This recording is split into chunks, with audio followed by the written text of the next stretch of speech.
Welcome to ವಿದ್ಯಾಭೇರು academy. ಇನ್ನೇನು ನಾಳೆ ನೀವೆಲ್ಲ ಎಕ್ಸಾಮ್ ಬರೆಯೋಕೆ ಹೋಗ್ತಾ ಇದ್ದೀರಾ. ಸೊ ಎಂಡ್ ಮೂಮೆಂಟ್ ಟಿಪ್ ಹೇಳ್ತಾ ಇದ್ದೀನಿ. ಲೈಕ್ ಈ ಟಾಪಿಕ್ಸ್ ಮೇಲೆ ಸ್ವಲ್ಪ ಓದ್ಕೊಂಡು ಹೋದರೆ ನಿಮಗೆ ಹೆಲ್ಪ್ ಆಗುತ್ತೆ ಅಂದ್ಬಿಟ್ಟು. Inevitably comparison between A C current and D C current, analogue signal and digital signal, single phase, 3 phase, step up transformer and step down transformer, forward bias and reverse bias, parallel and series connection of resistors, fire extinguishers ಅಂದರೆ means types of fire extinguishers, then S I ಯೂನಿಟ್ಸ್ಗಳನ್ನ ಕರೆಕ್ಟಾಗಿ ನೋಡ್ಕೊಳ್ಳಿ. Then prefixes ನಿಮ್ಗೆ ಹೇಳ್ಕೊಟ್ಟಿದ್ನಲ್ಲ, mega, kilo ಆ ಥರದ್ದೆಲ್ಲ ನೋಡ್ಕೊಳ್ಳಿ. Then sensors and batteries ಬಗ್ಗೆ ನೋಡ್ಕೊಳ್ಳಿ. ಡಯೋಡ್ಸ್ ಆ್ಯಂಡ್ ಗೇಟ್ಸ್ ಬಗ್ಗೆ ನೋಡ್ಕೊಳ್ಳಿ. ಇದು ಎಫ್ಟ್ರಿಬಲಿನಲ್ಲಿ. ದೆನ್ ಇನ್ ಸ್ಟ್ಯಾಟಿಸ್ಟಿಕ್ಸಿಗೆ ಬಂದ್ಬಿಟ್ಟು ನಿಮ್ಗೆ ಆಲ್ರೆಡಿ ಗೊತ್ತು ಟೈಪ್ಸ್ ಆಫ್ ಡೇಟಾ ಏನೇನಿದೆ, ಯಾವ್ಯಾವ ಥರದ ಡೇಟಾಗಳನ್ನು ಕೇಳ್ಬೋದು.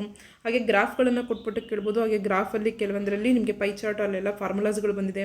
ಆಮೇಲೆ ಫ್ರೀಕ್ವೆನ್ಸಿ ಲೈಕ್ ರಿಲೇಟಿವ್ ಫಂಕ್ಷನು ಮತ್ತು ಪರ್ಸೆಂಟೇಜ್ ಆಫ್ ರಿಲೇಟಿವ್ ಫ್ರೀಕ್ವೆನ್ಸಿ ಈ ಥರ ಎಲ್ಲ ಕೇಳ್ಬೋದು. ದೆನ್ ಸ್ಕ್ಯೂನೆಸ್ ನೋಡ್ಕೊಳ್ಳಿ, kurtosis, frequency distribution table and Python ಸ್ವಲ್ಪ ನೋಡ್ಕೊಂಡಿರಿ. ಕಮೆಂಟ್ಸು ಯಾರು ಕಂಡುಹಿಡಿದಿದ್ದು ಪೈಥಾನು ಆ ಥರದ್ದೆಲ್ಲ. ದೆನ್ ಮ್ಯಾಥ್ಸಲ್ಲಿ ಬಂದ್ವಿ ಅಂತಂದರೆ ಮ್ಯಾಟ್ರಿಕ್ಸಲ್ಲಿ ಟೈಪ್ಸ್ ಆಫ್ ಮ್ಯಾಟ್ರಿಕ್ಸ್ ಯಾವ್ಯಾವುದಿದೆ, ಅಡಿಷನ್ನು ಸಬ್ಟ್ರಾಕ್ಷನ್ನು ಅದನ್ನೆಲ್ಲ ನೀಟಾಗಿ ನೋಡ್ಕೊಳ್ಳಿ. ಆಮೇಲೆ ಟೈಪ್ಸ್ ಹೇಳಿದ್ದೀನಿ ಆಲ್ರೆಡಿ, ಯಾವುದು ಹೌದು ಯಾವುದಲ್ಲ ಅನ್ನೋದು ಕೂಡ ಹೇಳಿದ್ದೀನಿ. ದೆನ್ ಡಿಟರ್ಮಿನೆಂಟ್ ಒಂಚೂರು ಫೈಂಡಿಂಗ್ ಎಕ್ಸ್ ವ್ಯಾಲ್ಯೂ, ಆಮೇಲೆ ಸಿಂಗ್ಯುಲರ್ ಅಂತಂದ್ರೇನು, ನಾನ್ ಸಿಂಗ್ಯುಲರ್ ಅಂತಂದ್ರೇನು ಅಂತ ಗೊತ್ತಿರಲಿ. ದೆನ್ ಸ್ಟ್ರೈಟ್ ಲೈನಿಗೆ ಬಂದ್ವಿ ಅಂತಂದರೆ ಪ್ಯಾರಲಲ್ ಪರ್ಪೆಂಡಿಕ್ಯುಲರ್ ಅಂತೆಲ್ಲ ಬರುತ್ತಲ್ವ, ಅದ್ರ ಫಾರ್ಮುಲಾಗಳನ್ನು ಕರೆಕ್ಟಾಗಿ ನೋಡ್ಕೊಳ್ಳಿ. ಆಮೇಲೆ all formulas in straight line. Trigonometry ಬಂತು ಅಂದರೆ ಸ್ವಲ್ಪ ಕ್ವಾಡ್ರೆಂಟ್ಸ್ಗಳ ಮೇಲೆ ಫೋಕಸ್ ಮಾಡಿ. ದೆನ್ ಆಫ್ ಆ್ಯಂಗಲ್ ಫಾರ್ಮುಲಾಸ್ಗಳು, ಟ್ರಾನ್ಸ್ಫಾರ್ಮೇಷನ್ ಫಾರ್ಮುಲಾಸ್ಗಳು, ದೆನ್ ವ್ಯಾಲ್ಯೂಸ್, ಟ್ರಿಗ್ನಾಮೆಟ್ರಿಕ್ ವ್ಯಾಲ್ಯೂಸ್ಗಳು. ದೆನ್ ಡಿಫ್ರೆನ್ಸೇಷನಲ್ಲಿ ಚೈನ್ ರೂಲು, ಪ್ರಾಡಕ್ಟ್ ರೂಲು ಈ ಥರದ್ದೆಲ್ಲ ಬರುತ್ತಲ್ವ, ಸೊ ಅದನ್ನೆಲ್ಲ ನೀಟಾಗಿ ನೋಡ್ಕೊಳ್ಳಿ. ದೆನ್ ಇನ್ನು rate of change of area and volume ಬರುತ್ತೆ, ಅದು ಅಪ್ಲಿಕೇಶನ್ ಆಫ್ ಡಿಫ್ರೆನ್ಸೇಷನಲ್ಲಿ, ಅದನ್ನು ಸ್ವಲ್ಪ ಕವರ್ ಮಾಡ್ಕೊಳ್ಳಿ. ಇಂಟಿಗ್ರೇಷನ್ ಅಂತಂದರೆ integration by parts is very important.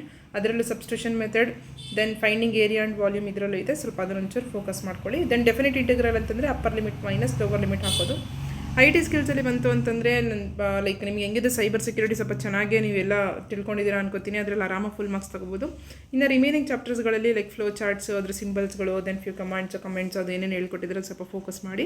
Then PMS ಅಲ್ಲಿ ಏನಪ್ಪ ಅಂದರೆ ನೋಟ್ಸ್ನ ರೆಫರ್ ಮಾಡಿ. ಫ್ಯೂ ಟರ್ಮಿನಾಲಜೀಸ್ಗಳನ್ನ ಚೆನ್ನಾಗಿ ತಿಳ್ಕೊಂಡಿರಿ. PMS ಒಂಥರ ಯಾವ ಚಾಪ್ಟರಿಂದ ಯಾವ ಕ್ವಶನ್ ಕೊಟ್ಟಿದ್ದಾರೆ ಅಂತ ಗೊತ್ತಾಗೋದೇ ಇಲ್ಲ. ಬಟ್ ಸ್ಟಿಲ್ ಎಲ್ಲ ಟರ್ಮಿನಾಲಜೀಸ್ಗಳನ್ನು ನೀಟಾಗಿ ನೋಡ್ಕೊಳ್ಳಿ. ಕ್ಲಾಸಸಲ್ಲಿ ಏನು ಡಿಸ್ಕಷನ್ ಮಾಡಿದ್ದೀವಿ ಅಷ್ಟು ಓದ್ಕೊಳ್ಳಿ. All the very best. Okay, ಇಷ್ಟು ಟಾಪಿಕ್ಸ್ಗಳನ್ನು ಸ್ವಲ್ಪ ರಿವೈಸ್ ಮಾಡಿ, ನಿಮಗೆ ಚೆನ್ನಾಗೇ ಸ್ಕೋರಿಂಗ್ ಆಗುತ್ತೆ. Nothing to worry. Okay, thank you guys.